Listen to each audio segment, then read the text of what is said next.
Hello. तर चला, आज हा जर व्हिडिओ तुम्ही पूर्ण पाहिला ना तर एक ना एक गोष्ट ब्लाऊजबद्दल तुमच्या लक्षात येणार आहे की ब्लाऊज कसा शिवायचा, पूर्ण त्याच्या छोट्या छोट्या म्हणजे ज्या बी काही स्टेप असतात ते कशा लक्षात ठेवायच्या हे सगळं ह्या व्हिडिओमध्ये मी दिलेलं आहे. त्याच्यामुळे हा व्हिडिओ शेवटपर्यंत बघा, स्किप करू नका अजिबात. स्किप जर केलात ना तर तुम्हाला माहिती होणार नाही की अस्तरचा ब्लाऊज कसा स्टिचिंग केला आहे मी. तर चला आपल्या व्हिडिओला सुरुवात करू. तर इथं पहिल्यांदा मी अस्तरचा ब्लाऊज कट करून घेतला होता. तर त्याची तिथं स्टिचिंग चालू आहे. बऱ्याच जणाला प्रॉब्लेम होतो की लक्षात येत नाही की कसं स्टिचिंग करायचा, काय करायचा. कारण ना कटोरी आणि आपला जो मधला भाग असतो ब्लाऊजचा, तर ते दोन्ही ना एखाद्या वेळेस ना एकाच साईडनं जातात. मग ते डबल उकली करत बसावं लागतं. हे उकलायचं, ते उकलायचं. नाही तर एक तर ना 2-2, 3-3 वेळेस ना लक्षातच येत नाही की समोरासमोर कसं ठेवून टिपा मारायच्या, काय करायचं हे काहीच लक्षात येत नाही. त्याच्यामुळे ह्या व्हिडिओमध्ये मी छान असं समजावून सांगितलेलं आहे तुम्हाला आणि समोर ठेवून व्यवस्थित दाखवलेलं आहे. तर जेव्हा आपल्याला ब्लाऊज स्टिचिंग करायचं असतं ना तर तेव्हा पहिल्यांदा कटोऱ्या ज्या आहेत तर त्या समोरासमोर ठेवून द्यायच्या आणि नंतर मग त्या स्टिचिंग करून घ्यायच्या. आणि नंतर जो मधला भाग असतो आपला कटोरीचा तर तो घ्यायचा, तो पण पहिल्यांदा समोरासमोर ठेवून द्यायचा, वरी अस्तर वगैरे ठेवून. आणि नंतर तो पण भाग स्टिचिंग करून घ्यायचा. नंतर बाह्या जेव्हा तुम्ही स्टिचिंग करताना तर तेव्हा त्या बाह्या पहिल्यांदाच लगेच कट करून घ्यायच्या नाहीत. बाह्या जर कट केल्या ना तर मागचा पुढचा जो भाग असतो तो एखाद्या वेळेस इकडला भाग तिकडं आणि तिकडला भाग इकडे येतो. मग नंतर लक्षात येत नाही कसं करायचं, काय करायचं. तर नवीन ज्या म्हणजे ताई शिकणारे असतात तर त्यांच्यासाठी तर खूप प्रॉब्लेम येतो. त्याच्यामुळे ना जेव्हा तुम्ही जॉईंट करचाल ना तर तेव्हाच तो जो आपला बाहीचा भाग असतो मधला तर तो नंतर कट करायचा, तोपर्यंत आधी कट करायचा नाही. एकदम ह्याकडेपासून त्याकडेपर्यंत जर तुम्ही शिवत गेलात ना तर काहीच प्रॉब्लेम येणार नाही. नाहीतर बाही जर कट केली तर नंतर तुमच्या काहीच लक्षात येणार नाही. तर इथं मी आता बाही स्टिचिंग करायला चालू आहे. तर ह्याचा बघा मी अजिबात कुठलाच भाग कट केलेला नाही. आणि एखाद्या वेळेस काय होतं ना, इतके तुकडे जोडावे लागतात ना बाहीला, म्हणजे लेस जी आहे ते लहान येते, कोणत्याला मोठी येते, मग दोन्ही बाहीला पुरत नाही, असे खूप सारे प्रॉब्लेम येतात. तर ते पण मी पुढे एक व्हिडिओमध्ये दाखवणार आहे तुम्हाला. तर इथे बघा पहिल्यांदा जे बाह्या आहेत ना तर त्याला काट आलेले नव्हते. तर त्याच्यामुळे ना मी अगोदर इथं गोट मारून घेतला बारीक, आणि नंतर मग लेसला जॉईंट करून घेतला. आणि तुम्हाला माहिती आहे की आपण जेव्हा ब्लाऊज कट करतो ना तर तेव्हा अर्धा इंच जास्तच कट केलेला असतो. त्याच्यामुळे तुम्ही जेव्हा शिलाई मारताना बाह्याला तर अर्धा इंच सोडूनच शिलाई मारायची. नंतर म्हणजे जास्त झालेला जो भाग असतो तो कट करण्यात जातो आणि आपली शिलाई मारलेली जशा तशी राहते. म्हणजे सोपं पडतं तसं शिवायला. तर पुढे दिसेलच तुम्हाला.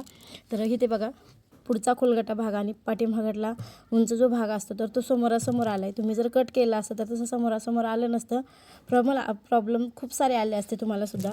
त्याच्यामुळे मी हे ब्लाऊज पूर्ण स्टिचिंग करून दाखवलं आहे. ह्या अगोदर पण मी व्हिडिओ टाकलेला आहे, पण ते अर्धाच टाकलेला होता, म्हणून हा व्हिडिओ टाकला आहे मी. तर इथे आता आपलं म्हणजे बाह्याची स्टिचिंग ती सगळी झाली. आता फक्त बॅक साईडचा भाग राहिला तर तोच इथं घेते. आणि हा स्टिचिंग करतानाच एवढा प्रॉब्लेम येतो ना की नेमकं कसं करायचं, काय करायचं काहीच लक्षात येत नाही. कारण ना आपण पहिल्यांदा जर खालचा भाग शिवायला गेलात ना तर आपला जो गळ्याचा भाग असतो तो इकडे सरकतो आणि नंतर मग प्रॉब्लेम येतात. मग उकलत बसावं लागतं सारखं. नवीन स्टिचिंग करणाऱ्या बायकांना तर एवढा प्रॉब्लेम येतो आहे ना, एक ब्लाऊज नाही म्हणलं तर 4-4 वेळेस उकलावं लागतं, तेव्हा कुठं त्यांचा ब्लाऊज व्यवस्थित येतो आहे. त्याच्यामुळे मी म्हणजे तुम्हाला सांगते की पहिल्यांदा आपण जो पाठीचा भाग ठेवतो तर तेव्हा पहिल्यांदा आपल्याला गळ्याचा जो भाग आहे तो व्यवस्थित ठेवून द्यायचा आहे. तुम्हाला जर तसं जमत नसेल, ब्लाऊज जर एखाद्या वेळेस म्हणजे सुळसुळा कपडा असतो बघा तर त्याच्यातला गळा व्यवस्थित बसत नाही. त्याच्यामुळेच आपल्या टाचण्या असतात तर त्या बसवून घ्यायच्या आणि नंतर खालचा पाठीचा भाग शिवून घ्यायचा. आणि त्याची जी डापटीप असते तर ती डापटीप कधी पण अस्तरच्या साईडने येऊ द्यायची. ती डापटीप जर तुम्ही आपल्या ब्लाऊजच्या साईडनं जर येऊ दिली, म्हणजे साडीचा जो पीस असतो त्याच्या साईडनं, तर 2-2, 3-3 शिलाई एकावर एक मारल्याने दिसतात, मग ते व्यवस्थित दिसत नाही. त्याच्यामुळे डापटीपवाली जी टीप आहे तर ती अस्तरवर येऊ द्यायची आणि छान असं टीप मारून घ्यायची खालचे आणि पूर्ण भाग जॉईंट करून घ्यायचा. डिझाईनचा जर गळा असेल ना तर पहिल्यांदा गळ्याचा भाग शिवून घ्यायचा आणि नंतर खालचा आपला बॅक साईडचा जो खालचा भाग आहे तो शिवून घ्यायचा. तर इथं माझा गोल गळा होता आणि मला गोट बनवायचा होता, त्याच्यामुळे मी फक्त पाठीचा भाग शिवून घेतला खालचा आणि नंतर पूर्ण जॉईंट करून घेतले. आता इथं कटोऱ्या जोडायच्या. आता तर पहिल्यांदा जास्त घेतलेला जो भाग होता तर तो मी पूर्ण कट करून घेतला आणि नंतर आता इथं कटोऱ्या जोडून घेते. तर कटोऱ्या जोडताना सुद्धा पूर्ण ब्लाऊज समोरासमोर ठेवायचा आणि नंतरच कटोरीची स्टिचिंग करायची, नाही तर तेव्हा पण प्रॉब्लेम येऊ शकतो. आणि एखाद्या वेळेस ना कटोरी जोडताना कटोरीचा भाग जो आहे तो जास्त होतो तर तो कट करून घ्यायचा, काहीच प्रॉब्लेम येणार नाही. तर एखाद्या बायकांना वाटते की आता कटोरी जास्त झाली आहे, बसते का नाही, वरी जाते का काय असं वाटतं, पण तसा काहीच प्रॉब्लेम होत नाही. माझी कटोरी तर मोठी झालेली नाही आहे, इथं बरोबर आलेली आहे. पण एखाद्या वेळेस होतं तसं, माझ्याकडून पण होतं. अर्धा इंच कटोरी एक्स्ट्रा आलेली असते, तर ती कट करून टाकायची आणि छान असे डाच मारायचे. डाच जेव्हा मारतो ना, तर तेव्हा 1.5 इंचावर खालची रेघ घ्यायची आणि 2.5 इंचावर वरी आपला टोक येऊ द्यायचा. पहिल्यांदा एक टीप मारायची. आपल्या जुन्या ब्लाऊजला ते कटोरी जॉईंट करून बघायची बरोबर आहे का. बरोबर असले तर ठीक, नाही तर अजून थोडेसे भागून शिलाई मारायची. आणि जेव्हा आपल्या मापाच्या ब्लाऊजबरोबर कटोरी येईल, तर तेव्हा क्रॉसपट्टी लावून घ्यायची. तर इथं मी दोन्ही पण क्रॉसपट्ट्या लावून घेतली आणि क्रॉसपट्टी लावताना सुद्धा कटोरीला अर्धा इंच कपडा सोडायचा, कारण घेताना आपण कटोरीचा जो भाग आहे तो जास्त घेतलेला असतो. शिवून 3.5 तो कटोरीचा जो भाग आहे तो यायला पाहिजे काच बटन साईडचा. तर त्याच्यामुळे 4 इंच घेतलेला असतो. मग शिवताना अर्धा इंच सोडायचा आणि नंतर क्रॉसपट्टी लावायची. आणि क्रॉसपट्टी जेव्हा तुम्ही दुमडतो ना, आतल्या साईडनं जेव्हा घालतो ना, तर तेव्हा जो पाठीचा भाग आहे तो त्याला लावून घ्यायचा. नाहीतर फिटिंग करताना ना एखाद्या वेळेस पुढचा जो भाग आहे तो जास्त होतो, कारण क्रॉसपट्टी आपण वाढीव घेतलेली असते अर्धा इंच. मग नवीन जे बायका असतात तर त्यांना शिवण्यामध्ये कधी जास्त कपडा जातो, कधी कमी कपडा जातो. त्याच्यामुळे मग खूप प्रॉब्लेम येतात शिवताना. फिटिंग करताना पुढचा भाग तरी जास्त होतो, नाहीतर मागटला भाग तरी जास्त होतो. त्याच्यामुळे क्रॉसपट्ट्या लावताना कधी पण पाठीचा भाग जो आहे तो जोडून बघायचा आणि नंतर क्रॉसपट्टी किती कपडा राहते क्रॉसपट्टीचा तो चेक करायचा. तिथं खूण करून घ्यायची खडूनं किंवा पेनानं आणि नंतर खालची जी क्रॉसपट्टी आहे ती जोडून घ्यायची. आणि आता इथं माझी काच बटन पट्टी लावायला चालू आहे. पहिल्यांदा मी हुकपट्टी लावून घेतली आणि नंतर आपली जी हुकाची घराची पट्टी आहे तर ती लावून घेते मी इकडं. ती जी पट्टी आहे ती आपली 2 इंचाची असते आणि हुकपट्टी जी असते ती 1 इंचाची, 1 ते 1.5 इंचाची असते. आपल्या आवडीनुसार असते. कोण मोठ्या पट्ट्या वापरतं, कोण छोट्या पट्ट्या वापरते. तर माझी तर पट्टी जी आहे ती मोठ्या साईजचीच असते. मी छोटं कधीच वापरत नाही, कारण छोटं घेतलं ना तर शिवणमध्ये एखाद्या वेळेस कमी जास्त झालं तर मग व्यवस्थित पण नाही दिसत आणि मग तिला खूपच छोटी पट्टी घेते. त्यामुळे कधी पण घेताना थोडी जास्तीची पट्टी घ्यायची, नंतर प्रॉब्लेम येत नाही, कारण दुमडण्यामध्ये घालवता येतं जरी मोठी पट्टी झाली तरी. तर आता इथं मी हुकपट्टी आणि इकडली पट्टी दोन्ही लावून घेतली आहेत. तर आता त्याला घरं बनवायचे आहेत, पण त्याच्या अगोदर गळा मोजून घ्यायचा आहे आपल्याला. कारण एकदा जर का आपण हुकाचे घरं करून घेतले आणि आपल्याला जर गळा कट करायचा म्हणला तर एखादं हुकाचं जे घर बनवलेलं आहे तर ते जातं. त्याच्यामुळे अगोदर फक्त मध्ये एकच शिलाई मारून घ्यायची आणि नंतर गळा मोजून घ्यायचा आणि नंतर मग आपले ज्या हुकाचे घरं बनवायचे आपल्याला तर ते बनवून घ्यायचं. तर इथे आता मला जेवढा गळा पाहिजे ना तर तेवढा मी कट करून घेतला आहे आणि नंतर मग हुकाचे जे हुक बसवण्यासाठी जे घरं बनवायचे असतात तर ते बनवायला चालू आहेत. तर ते बनवताना मी आता कसं मोजून दाखवलं आहे तुम्हाला, तरी नीट लक्ष करा. मी ना त्याचे 3 भाग केलेत, म्हणजे दुमडून आणि तिथे मग पेनानं खूण करायची आणि नंतर ते घरं बनवायचे. आता आम्ही म्हणजे सारखं शिवणारे आहेत त्याच्यामुळे आम्हाला प्रॉब्लेम येत नाही. पण नवीन ज्या ताई शिवणारे असतात तर त्यांना लक्षात येत नाही की आपली जी हुकपट्टी असते ती कुठं कुठं आपल्याला हुक लावायची आहे का, म्हणजे कोणत्या ठिकाणी लावायची हे लवकर लक्षात येत नाही. त्याच्यामुळे ना दुमडून घ्यायचं आणि नंतर मग तिथं खुणा करायच्या, म्हणजे बरोबर 5 हुका येतात आपले. तरी पण नाही समजलं तर मी दुसऱ्या एखाद्या शॉर्ट व्हिडिओमध्ये टाकेल एक एक भाग, त्याच्यामुळे मग लक्षात येईल. तर आधी आपला आता दोन्ही भाग झालेत, पाठीचा भाग पण शिवून झाला आहे. आता हा पूर्ण जॉईंट करून घ्यायचं आहे. पण त्या अगोदर आपल्याला पाठीचा जो भाग आहे तर तिथं स्टिचिंग करायची असते, म्हणजे 4-4 इंचावर आपल्याला डाचा मारायच्या असतात पाठीमागं. त्याशिवाय आपला ब्लाऊज बसणार नाही, कारण पाठीमागून जर आपण म्हणजे त्या डाचा जर नाही मारल्या तर ब्लाऊज वरी जाऊ शकतो, नाहीतर आद्दर होऊ शकतो पाठीमागून. त्याच्यामुळे ह्या जे डाचा आहे ते खूप महत्त्वाचे आहेत. बऱ्याचदा नवीन जे ताई असतात तर त्यांच्याकडून विसरून राहतं तसंच. त्याच्यामुळे अगोदर त्या डाचा मारून घ्यायच्या आणि नंतर बाकीचे कामं करायचे, म्हणजे ब्लाऊज स्टिचिंगचे जे असतात ते. तर इथं आता छान असं माझ्या डाचा वगैरे मारून झाल्यात. त्या 4-4 इंचावर असतात.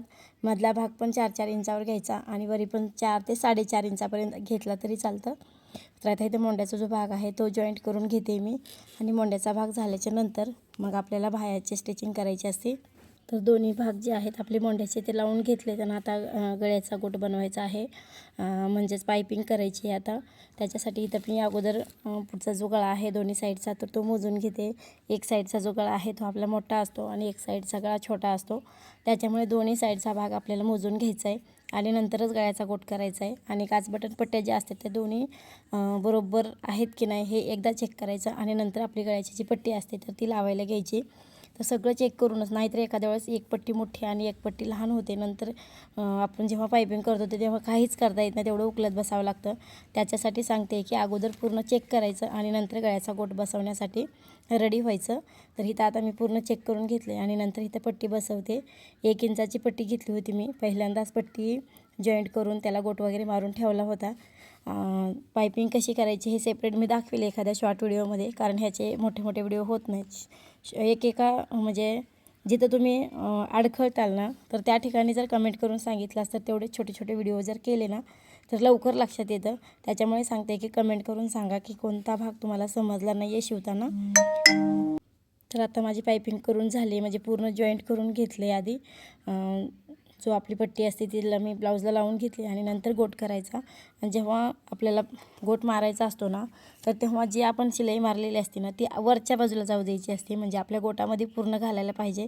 तो जर भाग खाली राहिला आणि नुसता जर गोट घेतला तर गोट आपला एवढा पोकळ होतो ना, ते व्यवस्थित पण नाही दिसत गोट, आणि ते गोट पलटी पण पडतो.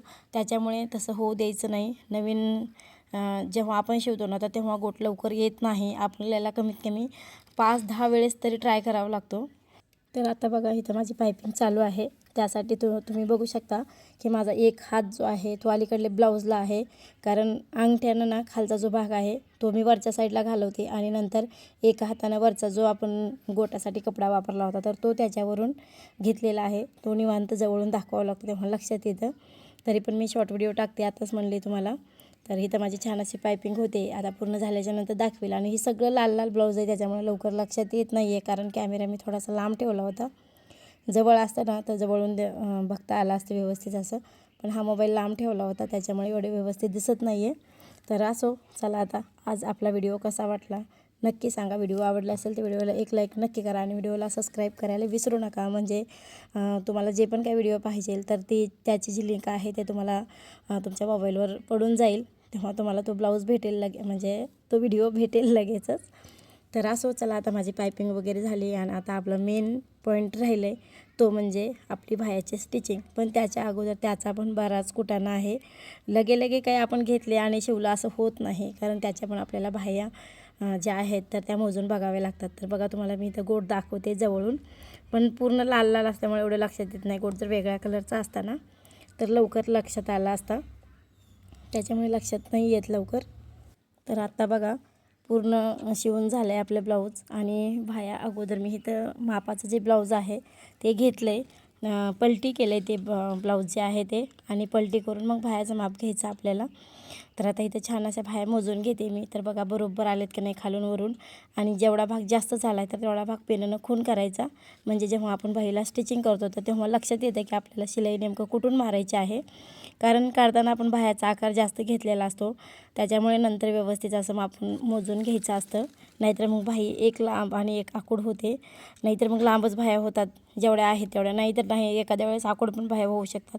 लांब झाल्या तर चालतं आहे, आपण नंतर म्हणजे बरोबर बाह्या करू शकतो. पण जेव्हा बाह्या आपल्या आखूड झाल्या ना तर तेव्हा काहीच नाही करू शकत. त्याच्यामुळे सांगते की आपला जुना जो ब्लाऊज असतो तर त्याच्याबरोबरीनंच कधी पण मोजून घेऊनच मग ब्लाऊज शिवायचा. तर इथं दोन्ही बाह्या मी एकावर एक ठेवल्यात आणि पेनानं खून करून घेतली. आणि नंतर राहिलेला जो भाग आहे जेवढा आपल्याला शिवायला लागतो तर तेवढा ठेवायचा आणि बाकीचा कट करून टाकायचा बरोबर बाहीच्या आकारानं. आणि इथं मी छान असं बाहीच्या आकारानं आता कट करून घेते आणि नंतर बाह्या लावते. तर आता तुम्हाला लक्षात आलं असेल की नेमकं बाह्या जास्त झाल्याच्या नंतर मग काय. तर आपल्या आता दोन्ही बाह्या ज्या आहेत तर त्या बरोबर झाल्या आणि बरोबर व्यवस्थित असं कट पण करून घेतले. तर तुम्हाला समजलं असेल तर मला नक्की सांगा. आणि आत्ता ना कट करण्यामध्ये माझ्याकडून थोडंसं शिलाई मारलेली पण गेली, त्याच्यामुळे मी इथं डबल शिलाई मारते आता बाहीला. एखाद्या वेळेस काय होतं ना, आपण शिलाई जरी मारली ना तरी आपल्या कट करण्यामध्ये शिलाई गेली ना तर आपल्याला डबल जॉईंट करून घ्यावं लागतं. नाहीतर ना म्हणजे काय होतं ना, म्हणजे जेव्हा आपण बाही लावतो ना ब्लाऊजला तर तेव्हा खालचा आणि वरचा कपडा दोन्ही सरकला जातो आणि ते व्यवस्थित बाही बसत नाही. त्याच्यामुळे मग इथं शिलाई मारली आणि माझ्याकडून पण थोडंसं अस्तर लूज झालं होतं, म्हणून पण मला थोडीशी राहिलेली शिलाई जी आहे ते उकलून डबल मारावी लागली होती. आता किती पण जरी परफेक्ट टेलर असला ना तर त्याच्याकडून पण चुका होतात, म्हणजे होतात. असं कोणीच नाही आहे की ज्याच्याकडून चूक होत नाही. पण ज्या नवीन शिवणाऱ्या ताई असतात ना तर त्यांना वाटतं की बाबा हे किती वर्ष झालं शिवत आहेत, ह्यांच्याकडून चुका होत नाहीत, ह्यांचे ब्लाऊज किती छान असतात, माझे असे ब्लाऊज होत नाहीत, मला असं कधी येईल ब्लाऊज, असे बरेच विचार मनात येतात. पण जेव्हा तुम्ही स्वतः शिवून 10-15 वर्षे होतील ना, तर तेव्हा तुम्हाला समजेल की जे आपण परफेक्ट झालो तरीसुद्धा आपल्याकडून ब्लाऊज बिघडू शकतो. नवीन ताईचं तर काय, त्या तर आता नवीन असतात, त्याच्यामुळे चुकी जे सुधरावतात ना, तर त्याचेच ब्लाऊज म्हणजे टिकतात शेवटपर्यंत. नाहीतर एखादे काय म्हणतात, थोडं अर्धा इंच तर जास्त झाले, काय होतं त्याला, चला शिवून टाकू असंच. पण अंगात घातल्याच्या नंतर कळतं की अरे आपण चुकी केली इथं, आणि चूक झाल्याच्या नंतरच मग आपण परफेक्ट शिकू शकतो. चुका जर नाही झाल्या तर आपल्या चुका कधीच आपल्या लक्षात येत नाही. त्याच्यामुळे चुका झालेल्या कधी पण चांगल्या. चुका झाल्या ना तर त्याला घाबरून जायचं नाही. एखाद्या बायका लय लवकर घाबरतात माहिती का, की माझं चूक झालं, मला नको जाता ब्लाऊज शिवायचं, बास झालं इथं जाता, मी आता पुढे नाही जाणार, मला जमतच नाही आहे ब्लाऊज, असं म्हणून बायका बऱ्याच जणी अर्धाच काम सोडून देतात. पण तसं नाही करायचं. एकदा चूक होईल, दोनदा चूक होईल, पण तिसऱ्यांदा चूक होणार नाही, ह्याची गॅरंटी मी सांगते. कारण माझ्याकडून पण बऱ्याच चुका झाल्या. जेव्हा मी नवीन शिकत होते तेव्हा बऱ्याच चुका झाल्यात. माझा तरी पूर्ण क्लास झालेला नाही आहे, निम्माच क्लास झाला आहे, तरीसुद्धा माझे ब्लाऊज परफेक्ट येतात. पण तरी अजून एखाद्या वेळेस कधीतरी चूक होते, म्हणजे होतेच माझ्याकडून पण. कुणीच असं धुतलेल्या तांदळासारखं नसतं. तर असं चला आता इथं माझ्या बाह्या छान असं बघा, किती वेळा मी बाह्या मोजून घेतल्यात, एवढी वेळेस मोजून घेतल्या तरीसुद्धा एखाद्या वेळेस शिलाई जर कमी जास्त झाली ना आपली, तरीसुद्धा बाही एखाद्या वेळेस लांब आणि आखूड होऊ शकते. कारण शिलाईसुद्धा बरोबर परफेक्ट येणं ही सुद्धा खूप महत्त्वाचं आहे. एखाद्या वेळेस आपल्या शिलाई ज्या आहेत ते वाकड्या येतात, कुठं कमी कुठं जास्त, कुठं कमी कुठं जास्त, एखाद्या वेळेस तर एकदम काठावरच शिलाई जाते, अलीकडल्या शिलाईच येत नाही, मग ते व्यवस्थित बाही दिसत नाही. त्याच्यामुळे जेव्हा आपण कटोऱ्या जोडणं असो, बाह्या जोडणं असो, तर ह्या दोन जो भाग आहे तो खूप महत्त्वाचा असतो. त्याच्यामुळे त्याच्या ज्या शिलाई आहेत त्या बरोबरच यायला पाहिजे. कमीत कमी पाऊण इंचाच्या अंदाजाने तरी आपली शिलाई यायला पाहिजे, तेव्हा मग आपला ब्लाऊज परफेक्ट बसतो. त्याच्यामुळे ना पेनानं खुणा करून घ्यायच्या. जेव्हा बाहीचा जो मोंड्याचा भाग आपल्याला शिवायचा असतो ना पहिल्यांदा, तर तिथं आपल्याला पेनानं खूण करून घ्यायची असते, म्हणजे आपली बाही कमी जास्त होणार नाही, नाहीतर मग कमी जास्त होते. तर असो चला आता म्हणजे बाहीचा एक भाग लावून घेतला आहे मी, तो शिवून घेतला आहे, आणि आता हा दुसरी बाही लावते मी. तर चला, असा होता आपला ब्लाऊज शिवायचा. ब्लाऊज कसा वाटला आणि शिलाई माझी कशी वाटली, आणि त्यातल्या त्यात माझं बोलणं पण कसं वाटलं ते पण मला नक्की कमेंटमध्ये सांगा. आणि व्हिडिओ आवडला असेल तर काय करायचं हे तर तुम्हाला नक्कीच माहिती आहे. तर चला मग आता माझा तर ब्लाऊज तयार होत आहे, तर तुम्ही पण लवकर शिवायला घ्या, मी जसा शिवला तसा, आणि मग नंतर मला कमेंटमध्ये सांगा की ब्लाऊज तुमचा बरोबर आला की नाही. कारण ना मी स्वतःचा अनुभव सांगते. आता व्हिडिओ थोडा राहिला आहे, पुरणार नाही व्हिडिओ, तरीसुद्धा मी सांगते थोडासा स्वतःचा अनुभव. मी जेव्हा क्लास करत होती ना, तर तेव्हा फक्त मी 1च महिना क्लास केला होता. तर त्या महिन्यामध्ये फक्त साधेच ब्लाऊज मी शिवले, अस्तरचा ब्लाऊज तर एक पण शिवला नाही. नंतर मी स्वतःच घरी एक कट करून घेतलं होतं, तर ते ब्लाऊज मला नाही म्हणलं तरी बी 2 वेळेस मला उकलावा लागला होता. एवढी परेशानी झाली होती मला पहिल्यांदा. त्यामुळे तुम्हाला सांगते की चुका झालेल्या कधी पण चांगल्या, कारण चुका झाल्याच्या नंतरच आपण शिकतो. चूक नाही झाली तर आपल्या लक्षात येत नाही. त्याच्यामुळे तुम्हाला व्हिडिओ कसा वाटला नक्की कमेंटमध्ये सांगा. व्हिडिओ आवडला असेल तर एक लाईक नक्की करा. मी 10 वेळेस सांगते, कारण लाईक माझ्या खूपच कमी झाल्यात, व्ह्यूज कमी झालेत, त्याच्यामुळे मी सांगते तीनदा. तर असो चला, आता माझा ब्लाऊज तर तयार झाला आहे आणि ते फिटिंग पण होत आली आहे. हां, आता एक फिटिंगचं सांगते मी तुम्हाला. फिटिंग जेव्हा करतो ना, तर तेव्हा तुम्हाला जर आतल्या साईडनं सगळी फिटिंग घालायची आहे आपली, तर तेव्हा सव्वासा ब्लाऊज करायचा.